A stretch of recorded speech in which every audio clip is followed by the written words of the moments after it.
Alright guys, welcome back to Beam's Hobby Shack. I just came up with that. Don't pay me no mind. Today we're going to be discussing the DHK Wolf 2, and we're going to do an unboxing of the DHK Wolf BL, which is brushless.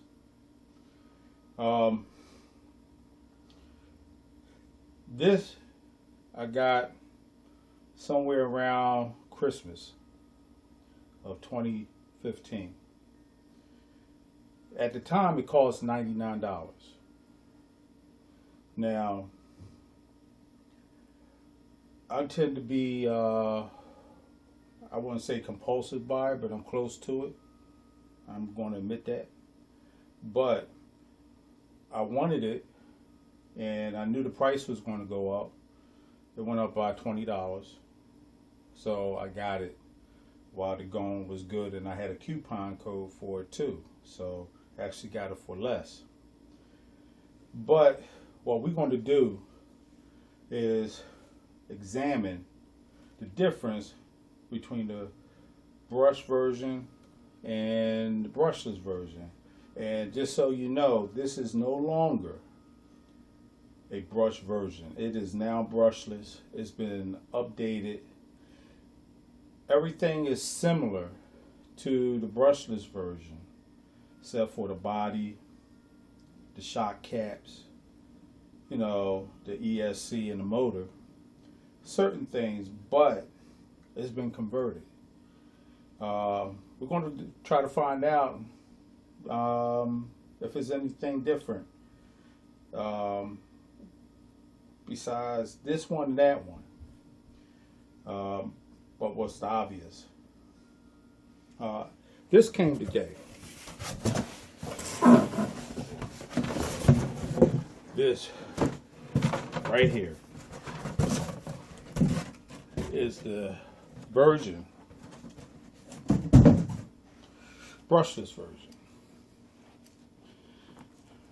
Let me try to get that in the picture. See, the brush version is 20 miles an hour. This one's supposed to be 35 miles an hour. Big difference. We're eventually going to do a running video of both of them. So no worries. Don't worry about it. We will have some running footage of the two to definitely find out the difference in performance, whether the motor and the ESC on this one outperforms the original, or will the original outperform the modified. We'll soon find out.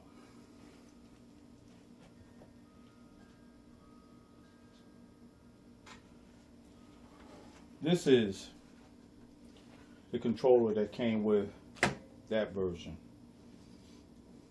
Came with a wall adapter, battery charger with a Dings plug hooked up to it. No way I'm using that. Be forever waiting for a battery to charge. Might as well go to bed and wake up. But let's see what's in this box. Yes, this is the first time this box is being opened. Very first. True unboxing. Uh-oh, it's upside down. See? Upside down. Okay. That's not good. A wheel fell off.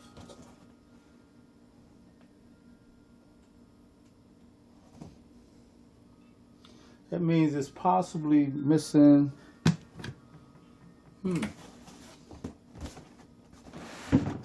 Uh-oh. Matter of fact, there's no wheels on it. That's strange. And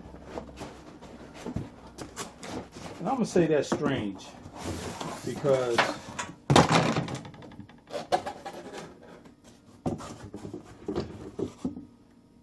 the brush version, just so you know, and we know, the wheels were attached. Okay, so it didn't fall off. That's good to know. No complaints here.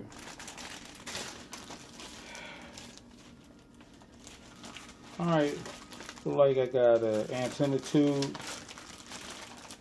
Got the wing.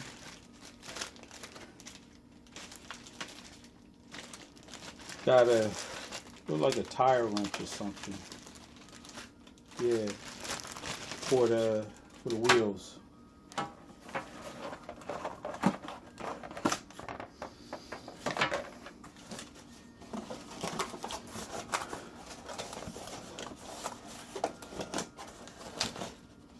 Okay, check that out. Black, silver. Black, silver. Same pistol grip, almost. That got this antenna that raises up, that has a stub.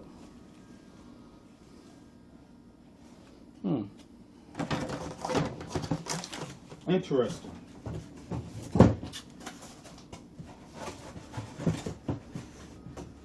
Well, just so you know, let's remove these.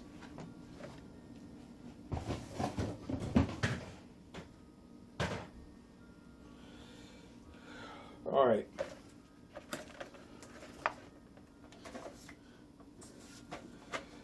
Now, I got this, just so you know. I got this because it's on sale to the end of March 2016 for $150 when it's normally over $200. I think like $269, $249, something like that. It's worth buying. The only thing I didn't like about this whole hookup was it didn't come with a slipper clutch. Maybe later on down the road I might experiment putting a slipper clutch on this, but on the brush version you got a rear mounted motor. Well, let's take the body off. Let's see.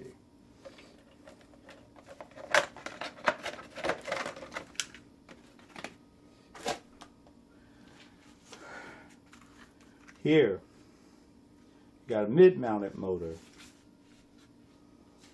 ESC,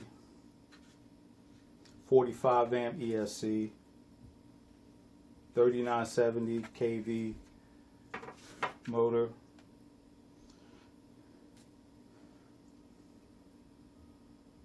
It looks like this one.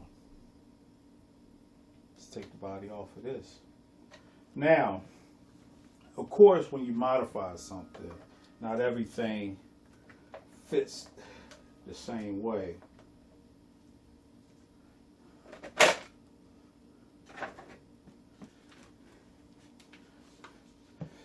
Meaning, I had to put a screw to hold the nose on, where this one, you see it has a clip. I think I like the screw better. It's cleaner. Now, I installed from same company I bought the car from, XTM motor, XTM ESC, same kit. One other thing, I put an aluminum chassis on it. Now, just so you know. Alright, we could get rid of the boxes. Just so you know, the brush motor chassis will work for both brushless and brush version. Alright?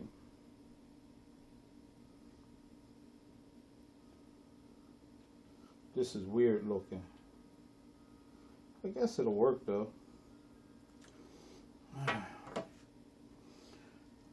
What I'm saying is weird. Let's examine it. Here,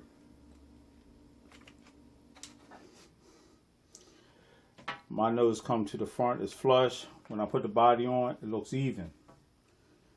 This nose back behind the bumper, which probably serves a better purpose, but it's on an angle, which will lift it up higher than where the body is mounted, because the body will come down to here. Kind of figured that's what they did, even though the picture didn't show that. Kind of figured. All right. So basically, building this is not economical as you might think it is. I was able to build this cheaper than expected, but since they did the $149 thing, it's like I wasted my money. I guess I'm trying to get it in right perspective. If I didn't have the motor already, which was going to be used in something else, and then I decided to change up, this kit, building this, would not have been worth it. Now, the only thing is, I like it for the fact that I got a 60 amp ESC compared to a 45 amp. I know this is capable of being 3S, but I think this is only a 2S for the brushless.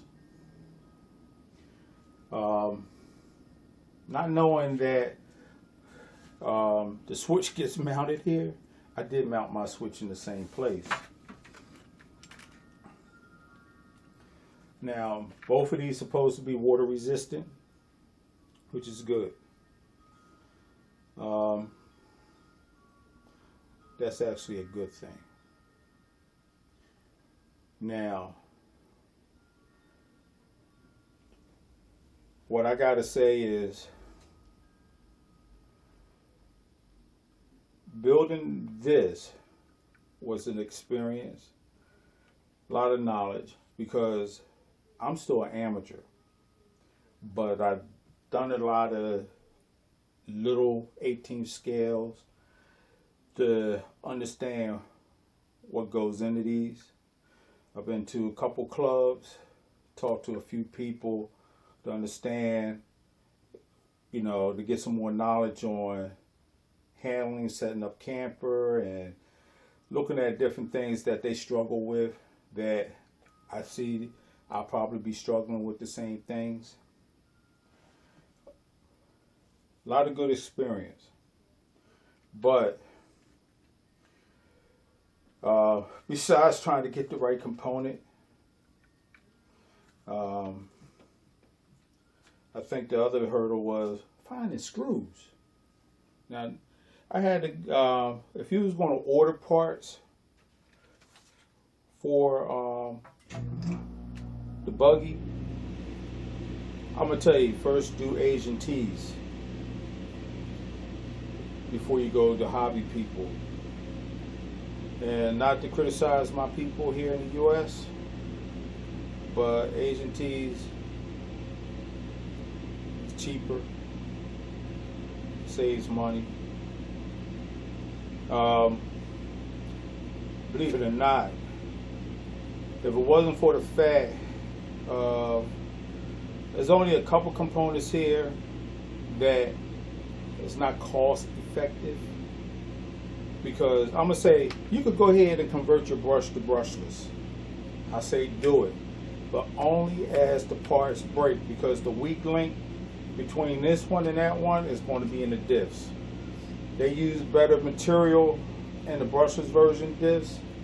I use the same brush version diffs in them, and I know I'm gonna chew them up first, but I'm not going to replace something that's brand new or good and still in good use until it breaks. why throw out good parts or remove them and spend the extra money before you even get a chance to find out whether it's going to work or not? So my thing is, replace only what breaks. If you're going to upgrade, figure out how to upgrade in sections. I just went on and upgraded. I did the front end first, then I did the back end. And believe it or not, I bought the chassis when I bought the truck. So I had the chassis already. I knew I wanted to do aluminum instead of the plastic, because everything that fits on the brush version fits on the brushless version. Plain and simple. I can even go as far as to tell you the control arms that they use on the brushless version, you don't have to use if you're going to still use the stock shock towers of the brush version, which are that nylon plastic stuff. Alright, you see all this aluminum, well, some people say aluminium components. When I look at it, it's not necessary for you to put on go brushless. You could still rear mount the motor, which would be mounted over here where the ESC is. You could still rear mount it, run the stock brush plastic upper deck. Don't need the center transmission or diff. It's a lot of stuff you don't need to go brushless right away. But if you want it to be stronger, stiffer, because already I could tell this aluminum chassis is a little stiffer than the plastic. And I'm going to tell you straight up, depending on how you bouncing this around, the plastic chassis might be the best way to go for flexibility, for impact, because it'll give a little. As you'll talk to a few experts and go through a few videos, you'll find out that having too much aluminum, because aluminum bends, and some people say you can straighten it back out. I'm a machinist. Once aluminum bends, all right, you fatigue the metal. It never bounces back the way that you want it to bounce back. All right, it's like a done deal. You can straighten it out, but eventually it's going to bend. The next time it bends in that same spot, it bends easier. It breaks easier. The thing is, when it's new and you don't have too many bad accidents, it does hold up. And it makes the chassis rigid so that you can cue in on handling and fine-tuning your adjustments, the whole nine. The thing is, also, if you're going to use the stock front end, the problem you have is the lower control arms has this little knob that's in a place where the sway bar end links would go and attach to. If you're any type of hobbyist, you can knock that off, drill a hole, still use the end links and put the sway bars on. Or do what I did and just buy the lower control arms. They're cheap enough to buy. And they almost look like the brushless version. So they will go right in place. And you can still keep the top control arms of the brush version and still use them. The control arms for the upper control arms are used because the shock towers changed. Alright? And so the way that it has to mount and pivot is different. Alright? So don't stress that, hey, I got shock towers, I can't use this, yes you can. You just got to think it through. Even when it comes down to the servo saver. You could use all the brush version and put a brushless on here. And when you go to change the upper deck, you definitely have to change the servo saver. You definitely have to buy the mount for the servo to move it into a different location. I didn't even hook it up yet over here. All right, it's just hanging loose. It's nothing. It's not even centered yet. Centering is no problem. That I'll get that done. I was going to do it tonight, but I'll worry about it another day. But just so that you can see, they're basically the same. It's no different. All right. It's just that you just got to look at what you're doing. The shocks are basically the same, except for these got aluminum shock caps. These are plastic. I'm not going to throw out shocks until they start working. And actually, I got some boom racing to go in place of these. But I only replace what's broke, what's don't work anymore. And I got 4 grandkids, and if something's going to break, they'll find it and they will break it. So that's pretty much it. I haven't ran this at all, not even as a brush version. You can see how clean the wheels are. But a running video, hopefully I have in about a couple weeks. And that should be interesting. And I say interesting because I like to compare this motor to that motor. This motor appears bigger. They're both 540s. It appears bigger than that one. Basically, the brushless motor here is longer than this one. This is 3650. I'm looking at this. This is probably a 3660. Definitely not a 70. But this is a 3900 kV. This is 3970. But like I said, I'm not sure about the motor, what it can actually handle. All the specs says this is a 2S. I've been online and I hear people say they ran 3S. And they started developing a little heat. This I know can handle 3S. But I know when it comes to ESCs giving you punch, giving you timing, giving you braking, different aspects of it. This one ESC can make one motor out accelerate another one. I had a real cheap ESC outperform a hobby wing. And it was all because of the way it was set up. But once I dialed in the hobby wing, it came to life. That's what makes this hobby interesting, because there's so many things you can do. There's so much you can make your own. And I'm always saying, you get into this because of the money you spend, then make it your own.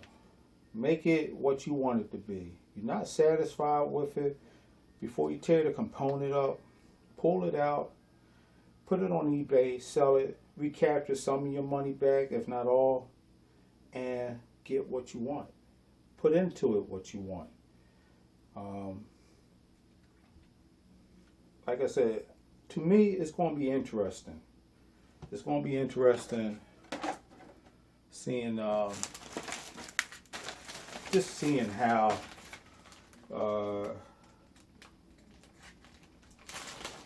this art pans out. It's really going to be interesting. I want to put the wheels on this thing. See,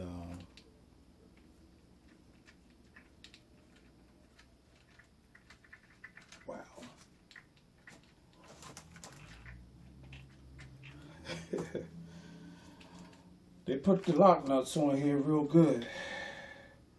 I hate putting like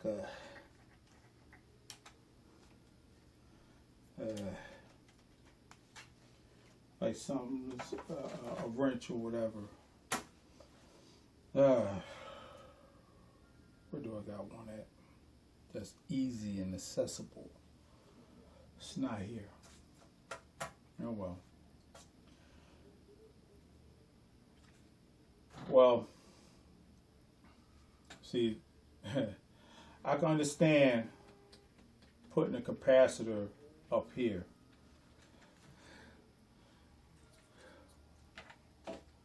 I put mine right on the side here. You probably said, why? Water and stuff might get in there. Well, I haven't had no problems out of that before.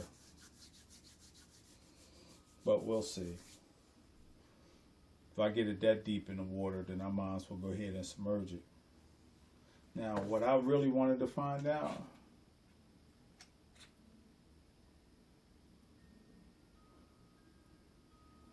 yeah, same thing. What's the center shaft? But this center shaft here got a lot of play. The rear one, it got a lot of slop compared to the front one.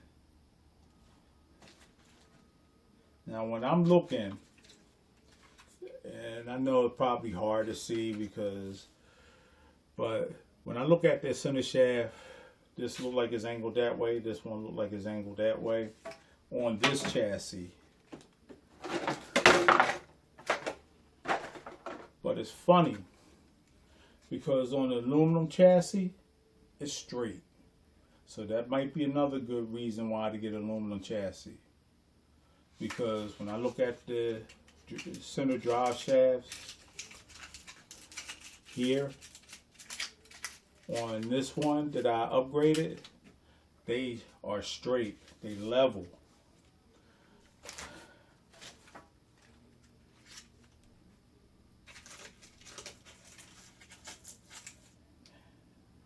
And you probably say, well, how can you see that? I don't know if you could focus in on that, but on this one, they are on a slight angle. And I'm exaggerating this so that you could tell, but going to the center diff is lower than going to the outdrives of the or the outdrive cups of the differentials front and rear.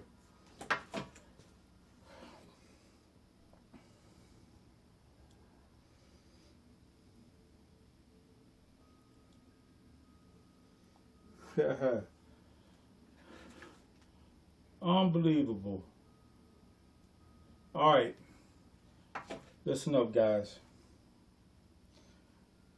because this is unboxing, and you know, unboxing, you're supposed to discover what's different. I'm gonna tell you what's different again. Right here, where my finger's touching, see that silver? Right there. That's a sway bar. Front and back. Guess what don't have sway bars? This one.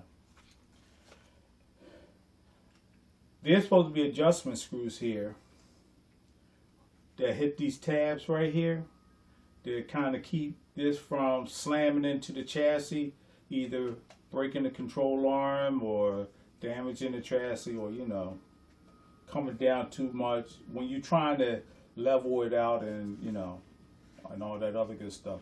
It don't even have those Allens in there. It's going to be interesting for me personally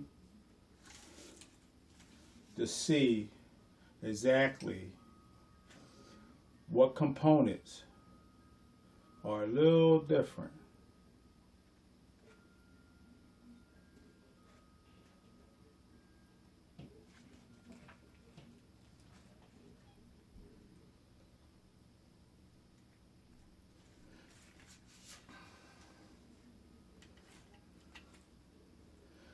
All right, now I see already another one. Take this off. And interesting. Very interesting.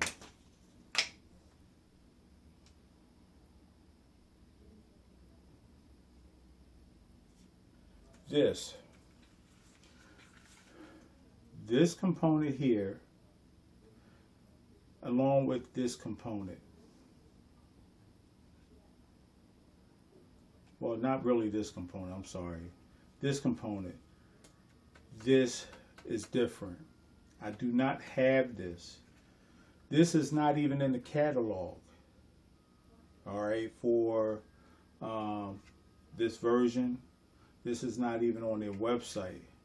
I don't even know what part number that is. This is why I had to use a screw. All right. And see these ears right here? That's what I had to use. Where if I had this component right here, would have made life a lot easier. This here comes as a kit, and it's the same number used for both brushed and brushless. They don't give no other number for it. But that would have been a lot better to use than using what I did. Even though that to me is a cleaner look. Alright? Because when you get this body here, you have to make cuts. Alright? Because it's like this. And I'm going to show it to you.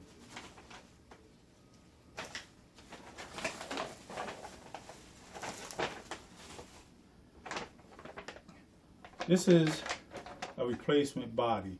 I got one for the brushless, and I got one for the brush. See that nose? It's attached. See that nose? It's attached. You got to cut it when you get it. Also, so that you know, the wing is sold separate from the body. They do not come together.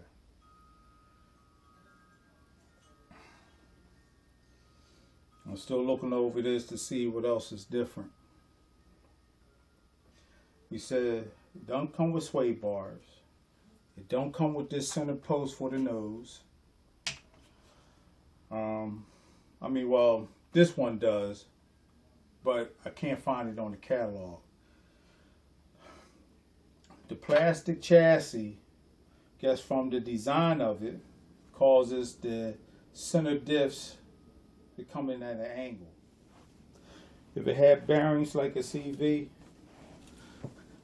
then I can understand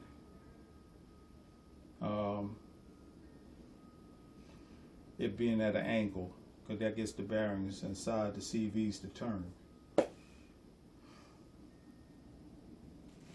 Alright, not going to hold up any longer. We'll get back to you when we have a running video.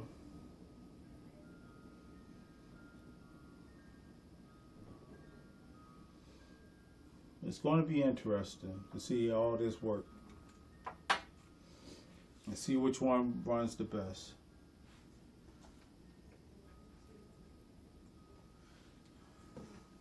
Ain't bad at all. Really not.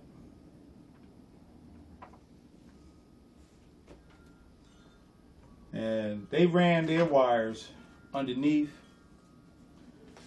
Now, I didn't run my wires underneath for one simple fact. I could have. I'm not saying that I should have, but I could have. But I wanted to braid my wires. That cuts down on interference with the receiver and transmitter. So that's why I ran it this way. This way it wouldn't fit underneath, so I put it on top and mounted it, put the switch right behind it. Should still all work out, and we'll see what happens. Alright, I guess we're going to call this video a done deal. I am going to weigh them, see the difference in weight once I get everything, the body and the wheels and the wing and all that on. I'm going to weigh it without a battery and weigh it with a battery. This way we got some, some standard or some sort of tracking point when we start experimenting with speed, power. I got different motors to try too, so it'll be interesting. Very interesting. All right, guys. That's it for me. Use your coupon codes on these different places.